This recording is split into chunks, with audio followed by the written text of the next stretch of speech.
So, unfortunately, today, and especially if you are a resident of Birmingham, you have woken up to the sad news that your local council is unfortunately declared bankrupt yesterday. And this does not surprise me. This does not surprise me in the least. If you have been following my channel for any length of time now, you know I do videos about local politics, what's going on with these local councils.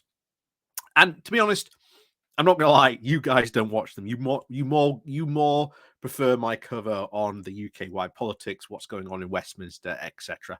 I understand local politics, local issues, sometimes not that interesting to a vast international audience.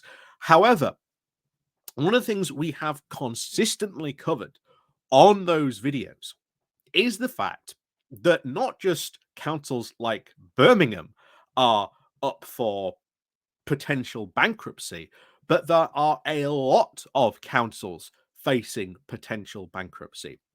Now, the Birmingham situation is very, very unique. And we'll talk about Birmingham's situation in a moment and why it effectively went into bankruptcy. And of course, the whole conservative nonsense that they're trying to desperately spin around this. But why are most of these councils facing bankruptcy? Well, austerity.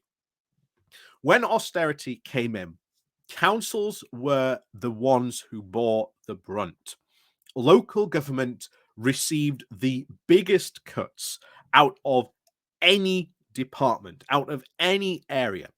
And more specifically, as we have found out in recent times as well, Labour councils have faced far, far bigger cuts than their, shall we say, their conservative equivalents. My own hometown, for instance, is one such place who has had to, well, the phrase do more with less, for those of you who have been like me following the whole austerity scandals that we've had consistently, should be ringing the bell, because that's what councils have been asked to do. We're going to take away your funding, but oh, by the way, we want you to do exactly the same. Commit to providing the exact same levels of service and services to your local people. Well, you may remember we covered not too long ago a video by one of our own local councillors who was asked about this. And this sums up austerity, because it's not council services that disappeared first. It was third-party services that disappeared.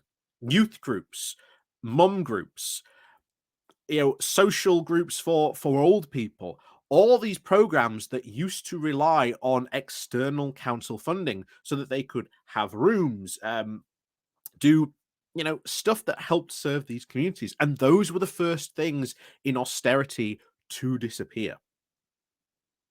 And as Steve Houghton put it, our guy who's in charge of the Barnsley Council, put it best, things just disappear. And unfortunately, the repercussion of that meant that those things that were really important to many people in those local communities just mean that they just did not exist. And then this had to be left up to charities sometimes to come in and fill those gaps. And those charities, guess what they relied on? European social funding.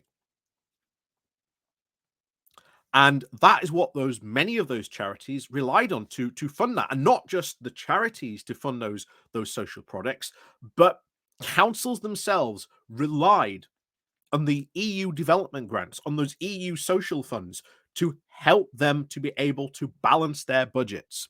Because if the UK government was going to cut their budget, well, at least they could still rely on those EU funds, those EU money, right? And of course, along came Brexit. And you may remember at the start of this year, we covered a video of charities saying, that's it, doors closed. Because there's no more funding. Councils can't afford to give them any more money, because they are all very, very much on a knife edge. Very, very much so. And that has been the problem. So it's not just Birmingham Council that should be a surprise. It really shouldn't be, because there are a lot of other councils that are very in very similar straits, and it is because of austerity. But Birmingham Council, however, this is not only suffering from austerity, but the fact back in 2012, it had a lot of legal cases to uh, deal with. So it has been dealing with equal pay disputes back from about 2012, and it still has to pay effectively £760 million to those people who were affected. And of course, the local council went to the government and said, "Hey, we've got this massive legal bill that we need to help pay. Can you not cut our budget this year?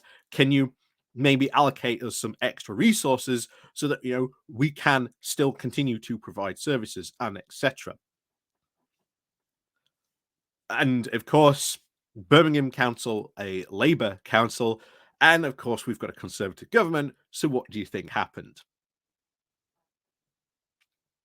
They were told time and time again, sorry, but you're on your own.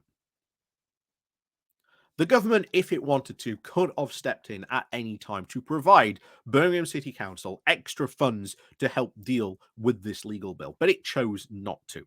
That is the real reason why Birmingham City Council went bankrupt. Because, like every other council, it was told to do more with less. And there always comes a breaking point. And unfortunately, Birmingham City Council has reached that breaking point. Now, I don't know what's going to happen to Birmingham City Council. I really don't know. But to be honest, its future jobs are not going to be secure. Funding for a lot of projects around Birmingham City Council going to be very, very reluctant to actually spend any extra cash on those projects. And of course, doesn't have access to EU funds anymore. And of course, the UK Shared Prosperity Fund, to say, is hardly the most generous when it comes to giving out pots of money to places like Birmingham. So it is an unfortunately effect. Birmingham City Council has gone bankrupt, and unfortunately, as we've said a lot of the times when we've covered these situations, there could be more on the way.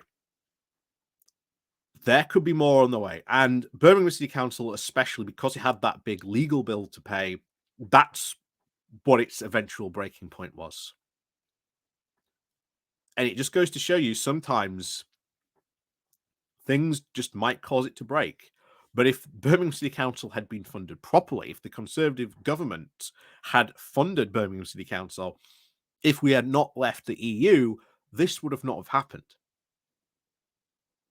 That's the cold hard facts.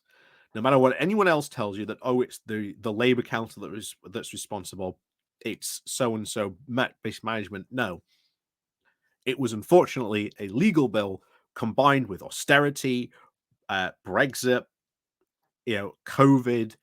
It just became too much for the council to be able to bear, and especially as it is one of the biggest councils in Europe. The fact that even now the government still not stepping in to help, yeah, it's going to be bad, unfortunately, for a lot of projects, people in the city, companies that rely on maybe getting jobs from the council, maybe materials, etc. This is going to have, unfortunately, a very, very bad knock-on effect for the city.